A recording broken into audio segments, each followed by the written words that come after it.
ముఖ్యంగా Chittoor assembly incharge Vijayanand Reddy అన్నకి, ఎందుకంటే పరిశీలకుడుగా చిత్తూరుకి ఎవరిని నియమించాలని అడిగినప్పుడు వెంటనే నా పేరు చెప్పి ఈ పరిశీలకుడిగా అవకాశం కల్పించినందుకు, పార్లమెంటరీ సెక్రటరీగా అవకాశం కల్పించినందుకు విజయానంద్ రెడ్డి అన్నకి, మన పార్టీ అధ్యక్షుడు జగన్మోహన్ రెడ్డి గారికి, జిల్లా రాయలసీమ పెద్ద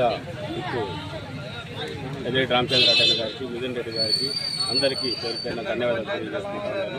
ఈరోజు 17 మెడికల్ కాలేజీలు ప్రైవేట్ పరం చేయడానికి ప్రయత్నిస్తున్న ప్రభుత్వ కార్యక్రమానికి వ్యతిరేకంగా ఈ కోటి సంతకాల కార్యక్రమం ఇక్కడ చిత్తూరులో జరుగుతోంది.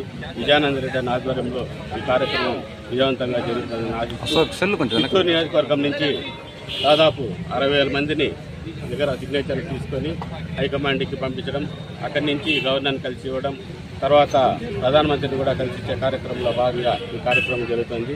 ఈ కార్యక్రమాన్ని అందరూ కూడా, ప్రతి ఒక్కరు కూడా, కార్యకర్తలు ఎవరైతే ఉన్నారో, నాయకులు కానీ, కార్పొరేటర్లు కానీ అందరూ కలిసికట్టుగా విజయవంతం చేయాలని చెప్పి అందరి తరఫున కోరుకుంటూ నాకు అవకాశం ఇచ్చిన అందరికీ ధన్యవాదాలు తెలియజేస్తాను. జై జగన్.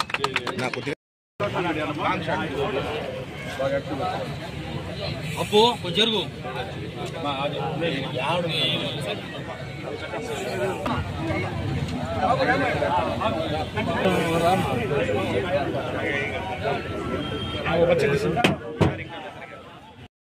మేరకు కూటమి ప్రభుత్వం 17 మెడికల్ కాలేజీని ప్రైవేట్ పరం చేస్తుంది.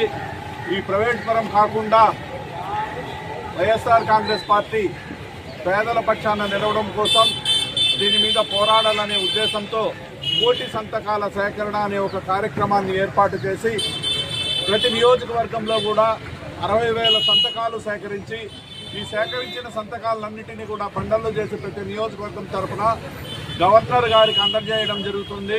గవర్నర్ గారి దగ్గర నిరసన తెలియజేయడం జరుగుతుంది. ప్రైవేట్ కాలేజీలు, ప్రభుత్వ కాలేజీలను ప్రైవేటు పరం కాకుండా అడ్డుకోవడంలో ప్రతి ఒక్కరూ భాగస్వామ్యం కావాలని కోరుకోవడం కోసమే ఈ కార్యక్రమం ఏర్పాటు చేయడం జరిగింది. దీన్ని అన్ని వార్డుల్లో కూడా దిగ్విజయంగా జిల్లాలోనే మనమే ముందుండే విధంగా ప్రతి ఒక్క కార్యకర్త కూడా కృషి చేస్తారని ప్రతి ఒక్కరిని కూడా నేను కోరుకుంటున్నాను.